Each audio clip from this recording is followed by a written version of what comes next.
Revelation 14.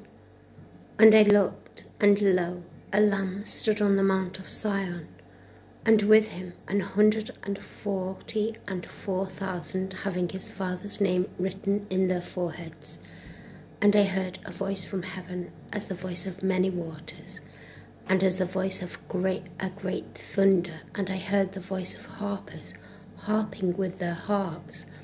And they sung, as it were, a new song before the throne, and before the beasts and the elders, and no man could learn that song but the 144,000 which were redeemed from the earth. These are they which are not defiled with women, for they are virgins. These are they which follow the Lamb whithersoever he goeth. These were redeemed from among men, being the first fruits unto God, unto the Lamb. And in their mouths was found no guile, for they are without fault before the throne of God. And I saw another angel fly in the midst of heaven, having the everlasting gospel to preach unto them that dwell in the earth, and to every nation and kindred and tongue and people, saying with a loud voice, Fear God, and give glory to him, for the hour of his judgment is come, and worship him that made heaven and the earth and the sea and the fountains of waters. And there followed another angel, saying, Babylon is fallen, that great city, because she made all nations drink of the wine of the wrath of her fornication.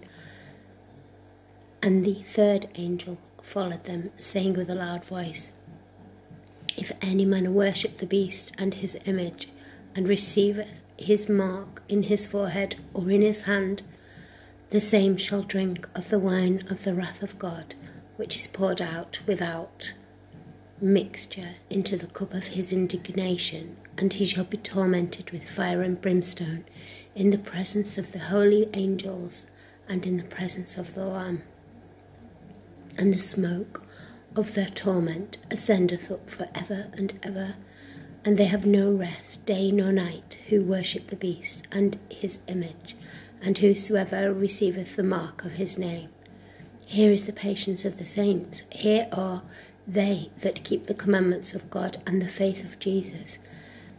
And I heard a voice from heaven saying unto me, Write, Blessed are the dead which die in the Lord from henceforth. Yea, saith the Spirit, that they may rest from their labours, and their works do follow them. And I looked, and behold, a white cloud upon the cloud.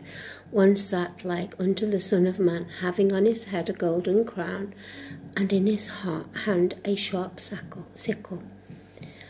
And another angel came out of the temple, crying with a loud voice to him that sat on the cloud, Thrust in thy sickle, and reap, for the time is come for thee to reap, for the harvest of the earth is ripe.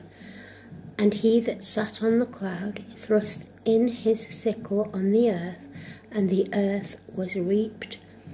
And another angel came out of the temple which is in heaven, he also having a sharp sickle. And another angel came out of the altar, which had power over fire, and cried with a loud cry to him that had the sharp sickle, saying, Thrust in thy sharp sickle, and gather the clusters of the vine of the earth, for her grapes are fully ripe. And the angels thrust in his sickle into the earth, and gathered the vine of the earth, and cast it into the great winepress of the wrath of God. And the winepress was trodden without the city, and blood came out of the winepress even unto the horses' bridles, by the space of 1,600 furlongs.